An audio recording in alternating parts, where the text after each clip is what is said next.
So what's really cool is we have my Beth, and you can stay right there. I'm gonna play this like it's gonna work.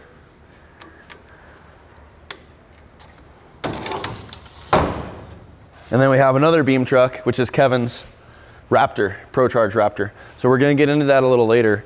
We're really close on plumbing that and then tearing it all down for powder coat. But I wanna tell you the story of this truck, and it's in here now and it's a full circle thing. So let's talk about Beth.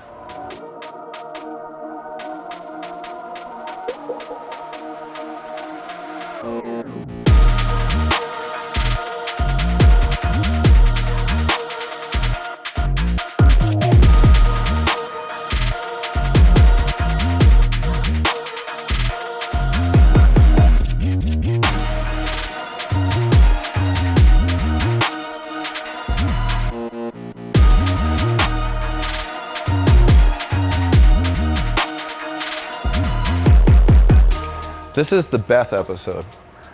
This is one of the most important episodes of our entire channel, and I'm gonna get into that. But when I was younger, I went into solo motorsports in Azusa, and this was just like online forum days, 2001-ish. There was a picture of the Mike Smith Herps OBS red Chevy pre-runner, and it was coming off like a plateau, and it was like, so say you're the camera and this truck was coming off the plateau and it was a whoa, and it was beamed, and it was like gobs of travel on 37-inch projects, all red beams, red trailing arms, and it was so sick. And it was a little 3x5 picture. Maybe it was cut out of a magazine or something, and it was so inspiring to me. And I thought, when I was in high school, I graduated in 2003, I used to draw beam Silverados and like beam trucks. I would always just draw these trucks like drooped out, 3/4 view, trailing arm hanging down, beams hanging down, big camber, and full-size beam trucks were so sick to me at that point.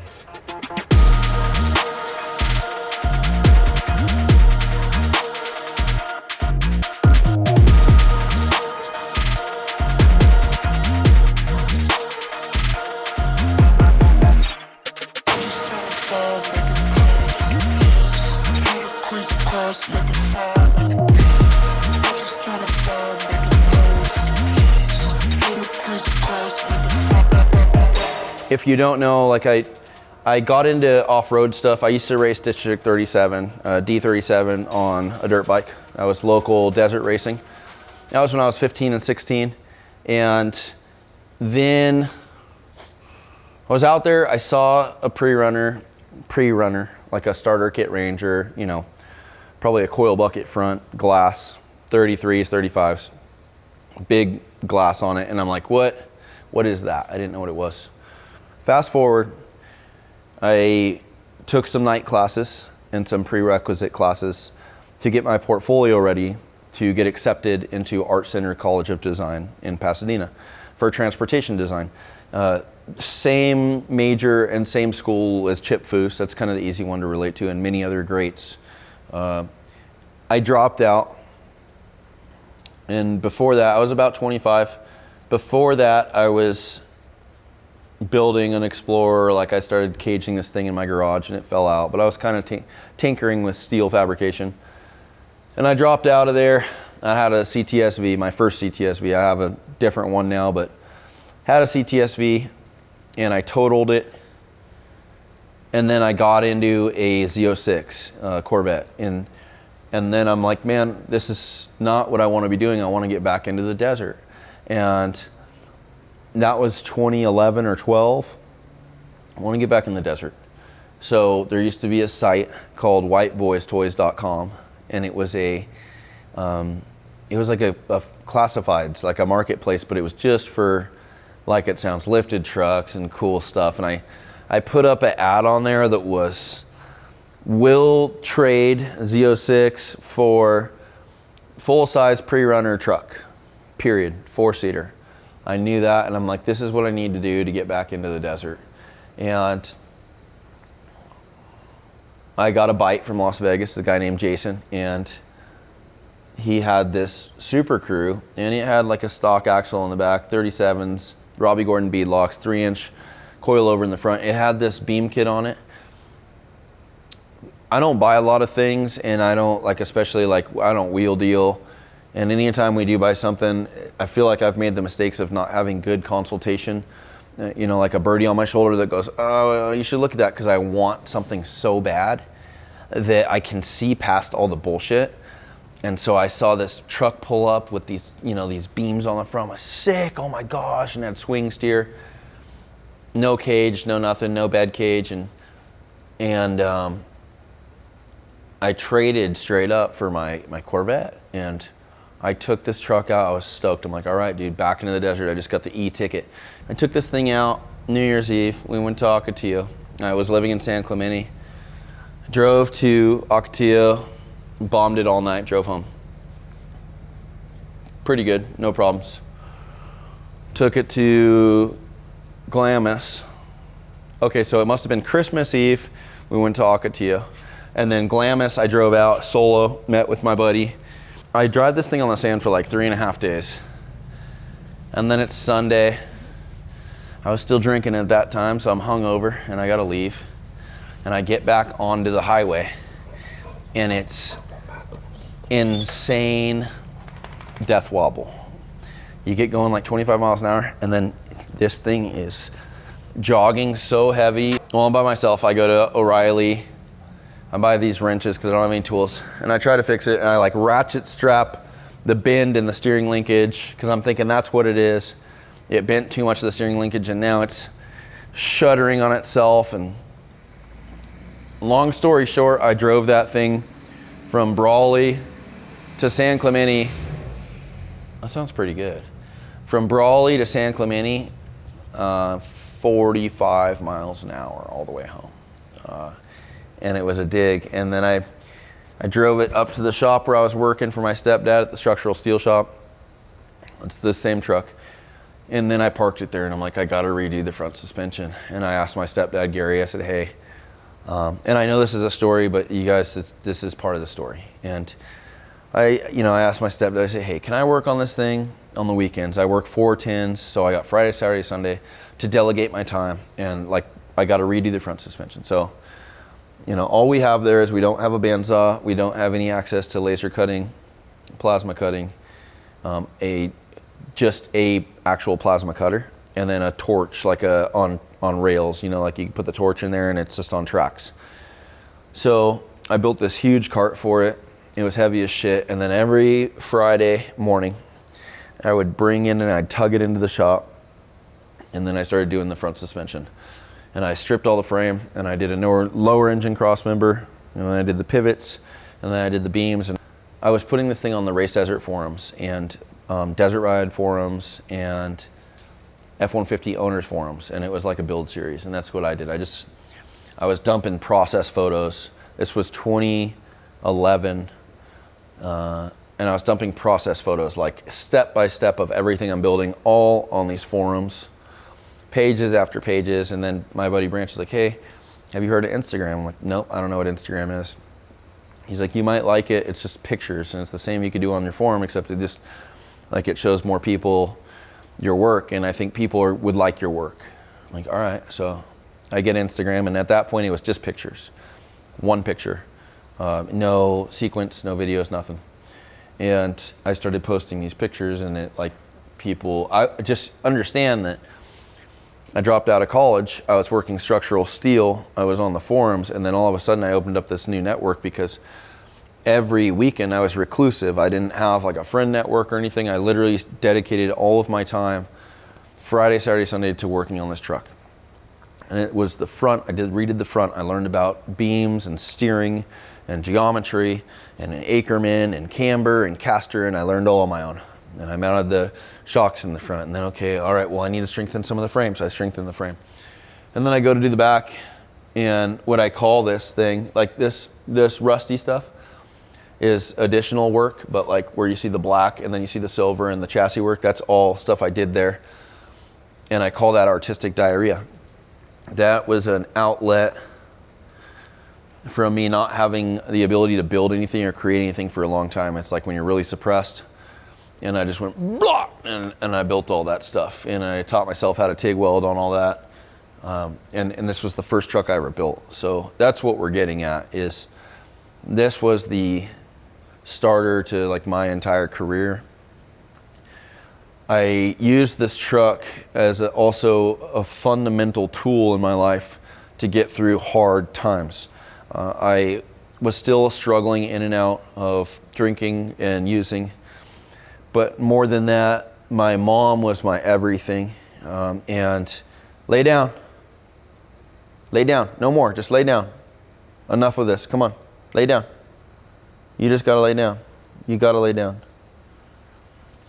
I used this thing to get through a lot of hard times during that period. I was still in and out of struggling with alcoholism and using. And on top of that, you know, my mom was everything to me. Anybody who knew me from my past in the years of, you know, up until then knew my mom. My father was absent and my mom was everything. And, you know, I remember the exact day on the weekend when they came to the shop and my stepdad and her pulled up and she told me she had cancer and she had known about it for a while and she hadn't wanted to tell me. You know, I remember those feelings and all I knew how to do was work. And so I would just go and I'd work on this truck and I'd work on it for 14 hours straight, 16 hours straight. I'd do it 3 days a week, you know, and every Friday I looked forward to this thing. I didn't go out, I didn't do anything. I just worked on the truck and I lost myself in the craft. That in return really molded me into how I operate now and how I've gotten through stuff in my life. Dude, you little ADHD buzzard. Taylor, my wife, found out that she was pregnant with our son, Logan. And we got through some of her pregnancy there. I remember her coming and visiting me with Logan in her belly and helping me with the truck wherever she could. And those two things also dictated the cage. I wasn't going to cage this thing. And it turned into putting a cage in this because I wanted my mom to be safe and I wanted my new family member to also have a safe place to ride. So that car was a turning point in a lot of ways. You know, one for being a tool, well, this car, a tool to learn how to cope with things in whatever way I needed to, which was dive into the work. That's proven to be something to me. I just dive into the work. I lose myself in the work. Anytime I feel like I'm off track or I'm, you know, depleted some way, I just dive into the work. I can always just keep diving into the work.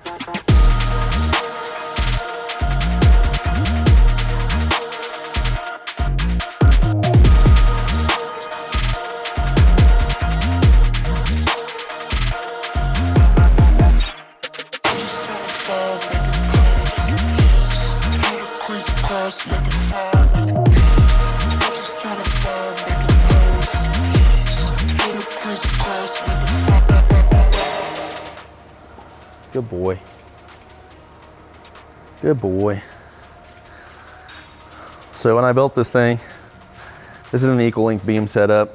This is an F100 knuckle. Like nowadays, having something that small and a bearing that small is, I mean, first off, it's not safe, but this used to be a malleable thing on a 37-inch tire. But, you know, I built all these beams, all the brackets, everything with just a plasma cutter and a grinder. I think my first air tool ever was a DA sander, an orbital sander. I needed to bend those tie rods. Those are 375 wall, 3/8 chromoly 1.25 inch. They were drilled and tapped, but then I needed to put a bend in them. I called Camberg, talked to Jerry. Mind you, this was like 2012. He's like, I think, you know, I think we don't have a bender that can do it or something, but you can call down at Pinhall. I call Pinhall, they go, oh, you know, you can call Jamie at Raceco. I think Jamie has it. Finally, I get someone that wants to help me. And Jamie didn't know anything. I was just some kid. And I go down there to Jamie, and I'm like, I need to put a bend in these. And I asked him, I said, can your bender do this stuff? He goes, I don't know, we'll find out. You know, he was just chill. He was awesome. And as the first time I met him, I bend the stuff. And then he I sent him pictures of what I'm building and stuff, and then he's on Instagram looking at it, and his thing he used to tell me, because he knew what I did, it was like a full circle. He used to work for Prep by Jake. Prep by Jake used to rent shop space from my stepdad Gary. So those guys were working next door to me while I was working structural steel. I didn't even know it. I just knew they were building race cars. So Jamie used to always text me or call me and be like, dude, are you done building ladders and stairs? Do you want to start building cool stuff? When are you going to come work for me and start building cool stuff? And I never took it serious, because I always thought he was just talking shit. Like, are you done building stairs and blah, blah, blah, because we were building all structural shit. And then I had this falling out. Once my mom died, understand that, that was pretty a short-lived thing. Once she was diagnosed, she had a surgery that went pretty sour, had an infection that lasted a long time. I spent a lot of nights in the hospital. Dude. And then, she did chemo, shaved her head, did all that stuff. And then at some point she passed, really rough death. And I had a falling out with my stepdad. And I called Jamie and I said, hey, were you serious about the job thing? And he's like, yeah. He's like, come down. And Jamie was my first mentor for off-road motorsports fabrication. He was my first shop I ever worked for. He was the first time I remember I was doing these shock mounts for, the guy who has the truck now is Mike Lanieri for this F100 that RJ went through and redid. And it used to be blue and white, but I remember I was building the shock mounts for this, and he was teaching me things and showing me things. And I remember I was holding it and I'm like, man, I'm like getting paid to do something that I love and to build something cool. And that was the first time. And that's why, this truck is what got me. And I used to use the shit out of this truck. So it's leaf spring, but it's a really wholesome, it's 21 inches of travel in the front. It's 20 inches in the back. And it does really good for what it is. I think it's because I put so much artistic effort into the rear that the amount of plate work equals a lot of weight, and it makes this thing do really well instead of kind of, buck and skip in the back like a leaf spring would. But this is the truck that jump-started my career into off-road fabrication. That's the truck that got me jobs. I used to drive this thing to work. I would commute this truck everywhere. So I'd commute from the Laverne, San Dimas area all the way to San Clemente every day. I'd commute to Fountain Valley and Huntington Beach.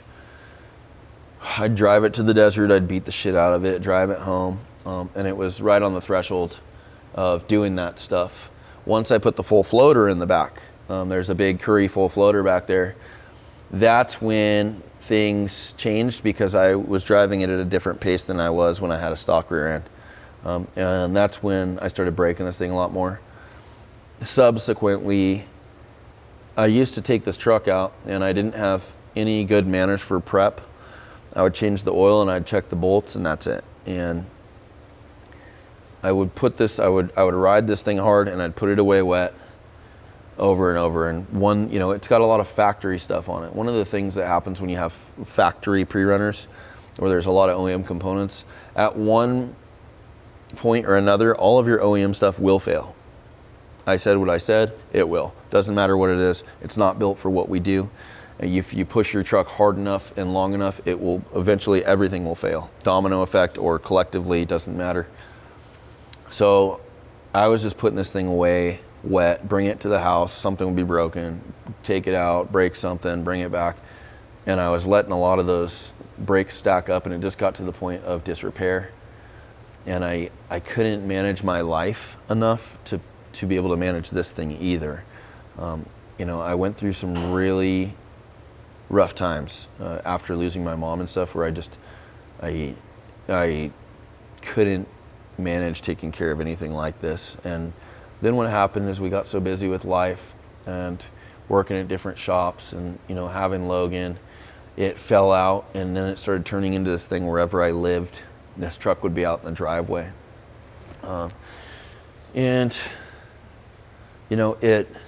It's always been with me. And Logan's my oldest son, and he's 12, going on 13. And, he always called this big truck. That was the name for this thing.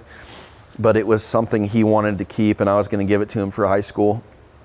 And I thought this would be a good first truck for him for driving. And you know, if you think about it, it's kind of relative to like when I was in high school. If you know, someone's dad gave them a F100, it's like me giving him a 2003, you know, in its current state.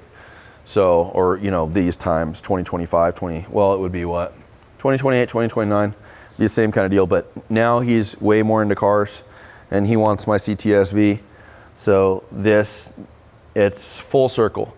And while we're here today, and why this is in the shop today, is because one of my dear friends purchased this truck, but he didn't just purchase this truck, he also contracted us to do all of the restoration on this thing. LS swap, 4L80, proper steering, proper hubs, coolers, fuel cell, seats, comms, headsets, everything, flip hood, all the stuff. You know, we'll repaint everything just to kind of lean into that stuff. What I mean by proper steering is there's just a factory steering box connected to all the swing steer. It is not equipped to steer 37s and the swing steer on a beam thing. It's equipped to steer a little drag link, you know, and little tie rods on an A-arm car on a stock tire. So it's, unless you're rolling, you're not steering this truck. That's how it always was. You have to be at least going 1 mile per hour to get some turning.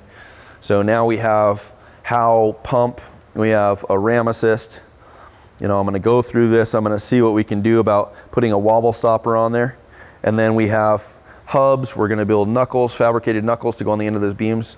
All this stuff we're gonna take off, we're gonna clean, we're gonna powder coat, strip the frame, pull the engine out of here, put an LS with a 4L80 in, proper drive shaft, proper carrier bearing. And we're pretty much just gonna go through this whole truck. The name of the game here is to not, like, you know, people have asked before, are you gonna link it and you gonna blah, blah? I'm like, no, because this car is built to be a leaf spring truck.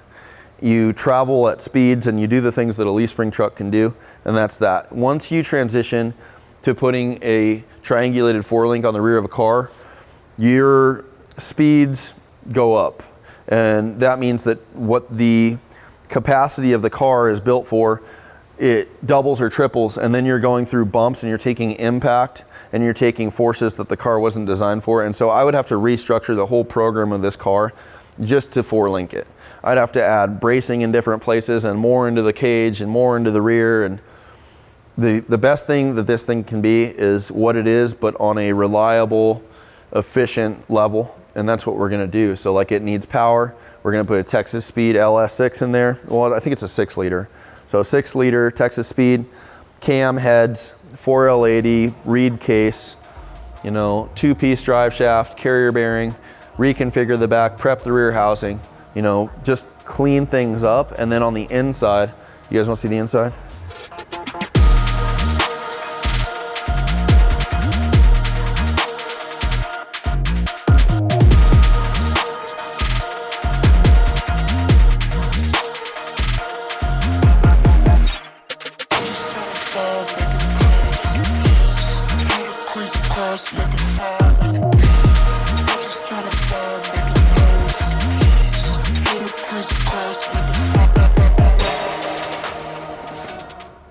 So this thing, I bet if I open the other doors, it would be brighter.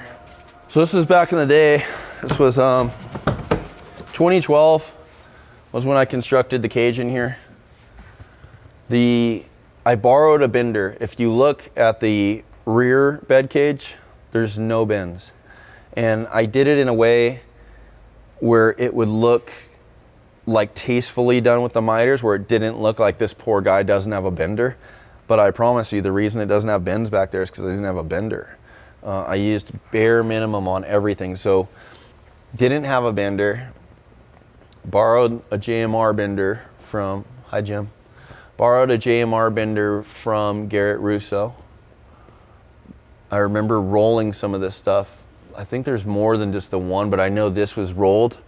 This is all 120 wall chromoly. So I manually rolled that at my stepdad's shop, and I remember doing that thing in this old school roller where it had like this wheel, rusty as fuck, like all this crazy stuff. And I remember it being out there just, you ever do something where you're in the cold, and this was like first thing in the morning in the winter, and your throat and stuff hurts because you're breathing so heavy, but it's actually cold outside and you're sweating, but it's freezing. And I remember going through that with rolling a big piece of, it was the front bumper. I rolled it like a 15 or 20 foot piece to use it for that and the bumper.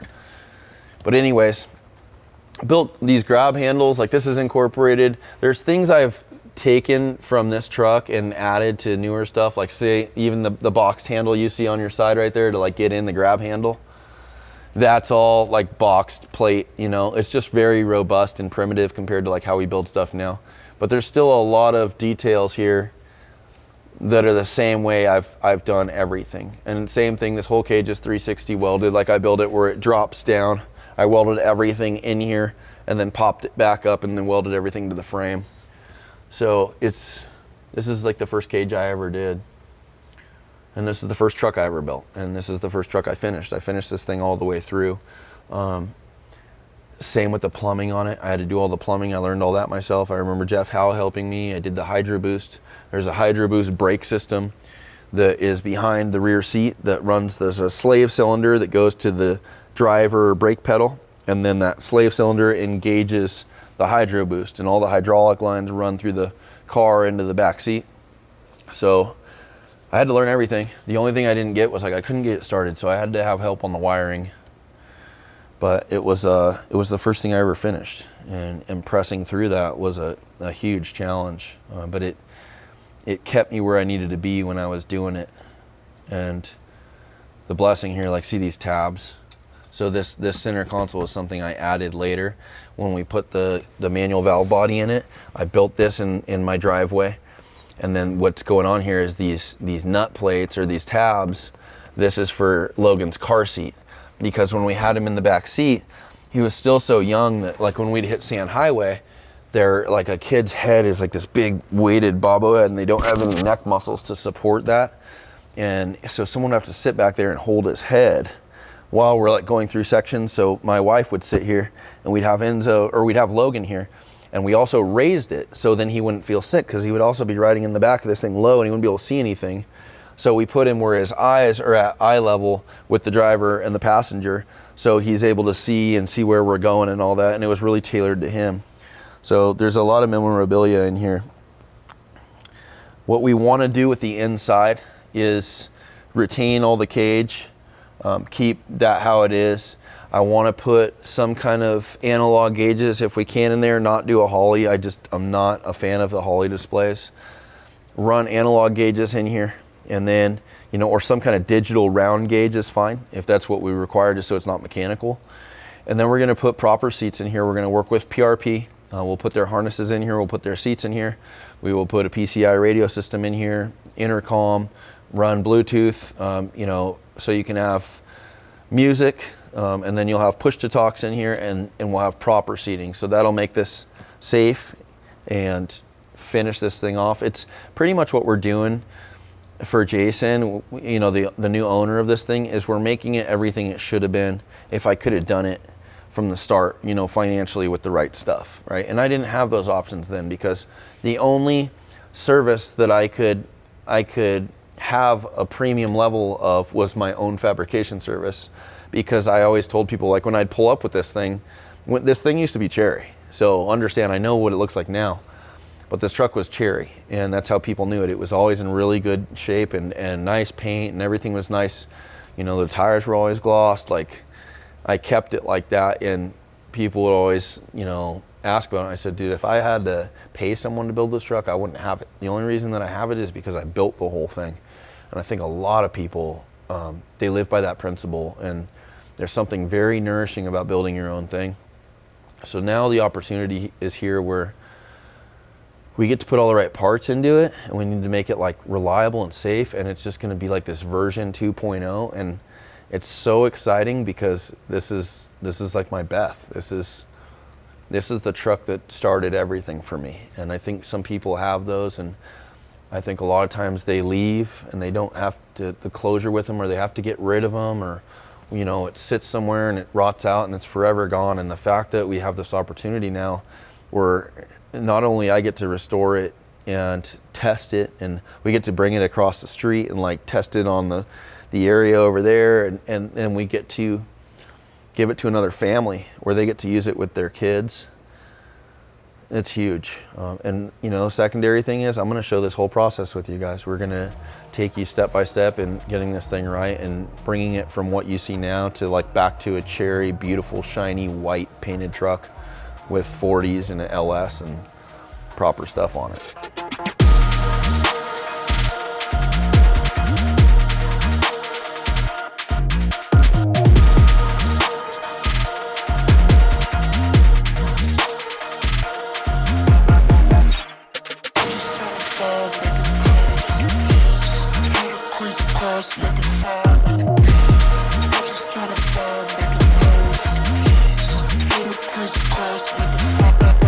Some cool details. So the intent, when I was younger, I used to do a lot of moto, and Seth Inslow, he had this black Ranger, and I think Jake built it, Prep by Jake built it, but like there used to be these, I think on Wasteland Warriors and a couple other of his sections on these DVDs, he had this Ranger, and it was a V8 Ranger, and he was able to put bikes in the back. And I'm like, that is the dopest thing ever to me. I want to be able to put bikes in the back, and then I want to be able to like go rip to a remote place where you can't like camp normally and offload and like rip bikes from there. So the intent with this whole rear bed cage or chassis was to put bikes in, and like all this panel work on the bottom is all 3/16. And what I had here, there's two pieces missing, but you'll get the point. There's military quick disconnect pins in here, and these guys come out. And then what there was tie rods, and the tie rods lived in the storage area in here.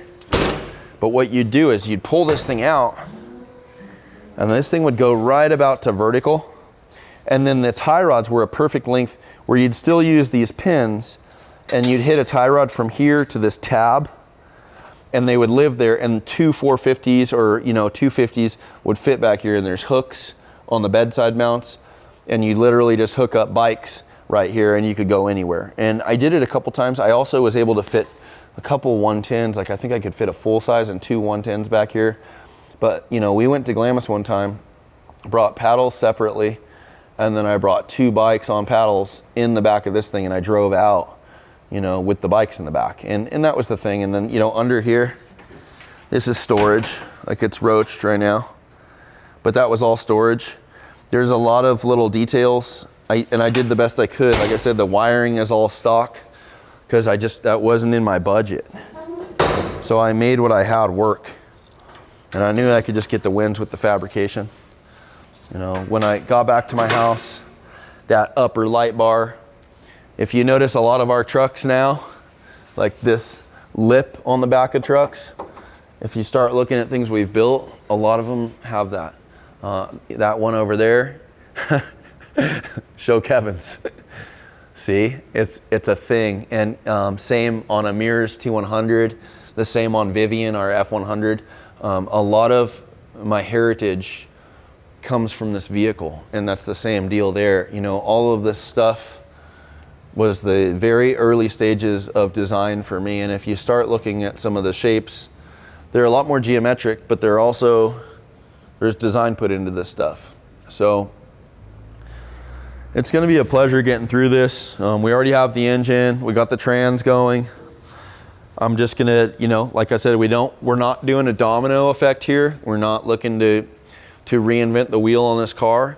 We just want to make it optimal. We're going to fill some of this space. We're not going to do the bike thing in the back. I know that's probably something you'd want to see stay, but we're going to put a fuel cell back here. We're going to put coolers back here, trans cooler, oil cooler, power steering cooler up front, proper radiator up front. Get rid of all that core support, clean this thing up where this will be like a really solid racetrack capable 4-door leaf spring truck. We're not going to add a bypass in the front. We'll just do some valving. But this truck was really good when it was like how it was back then. So when we add all this stuff, it should be even better, and it's going to be perfect for Jason and his family. So you guys, this is the intro to Beth. We've been talking about doing a Beth episode forever. And, I hope you enjoy this. If you have questions or anything, if you want to go back and you want to really do a deep dive, if you go to racedesert.com and you look at show and tell and you just type in Beth, or even if you just go online and you type in Beth beamed Super Crew. The F-150 forum, I think that's still up. It's probably about 28 pages of build, you know, and you can just take a deep dive. The other thing with this thing, you know, because I have a lot of bro in my blood, is this is a no fear edition. So it's an NF-155. It's not an actual F-150, it's an NF-155. And I hear that they only made 155 versions of this thing. But if you remember these trucks, this was the predecessor to the Raptor. So they built this no fear edition Super Crew F-150. It had these cool door sills. It had, you know, like your gauge cluster face said no fear. The seats, if you look at the seats, like Joey, you can get in there and look at the bolstering on the seats. But like this is all stuff they came with. And then they had this like decent clean fiberglass in the front. Again, it was before the Raptor. And it had decent like fiberglass in the front. It had a goofy bumper. And then it had like some bed sides that were also vehicle specific for the NF-155. And I ran those bed sides for a while. So we're just gonna get this thing right. But it's very satisfying to see this thing in here. And it's just gonna be awesome to do essentially like a restoration project on this. And like I said, we'll take you guys through every step. We're gonna do this in phases. So, you know, first phase right now is gonna be the front and the engine and the trans. So what does that mean? We're gonna strip all this. We're gonna put new knuckles on with bigger brakes, with a proper hub. We're gonna add ram assist. We're gonna put an LS in there. We're gonna take all this crap out, like the core support, all the broken shit. Leave the engine cage. If there's areas in there, I never pulled the engine, so there might be areas where it's not welded 360. We're gonna go back in there, weld everything 360, new engine mount, new trans mount, new radiator, kind of close off this front portion, and then we're gonna move to the next phase. So that's what you can expect for our next hit, you know, and if I can, I'll start like vlogging this where you can see live action, where it's not just us coming back and saying, here's what we've done, here's what we're gonna do, blah, blah, blah. I know we're trying to pivot out of that, so just be patient. I hope you guys enjoyed this thing. This is Beth. Have a good week.